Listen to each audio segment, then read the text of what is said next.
إدريس مسعود ابن الجزائر. هيدا الإنسان كل واحد فينا بيقوم هلا من مطرحه ويرفع القبعة باللي عمله ابن الجزائر.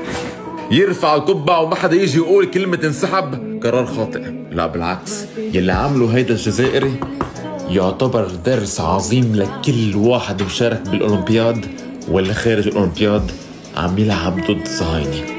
إنك تجي تذله وتهينه وتقول له ما بدي العب مع هيدا الانسان لانه ما بينتمي لدوله، لانه ما بينتمي للكرامه، ما بينتمي لحريه ولا بينتمي لانسانيه، تطلع بكل جداره مرفوع راسك لينزل هو واللي معه اكتر من الخساره.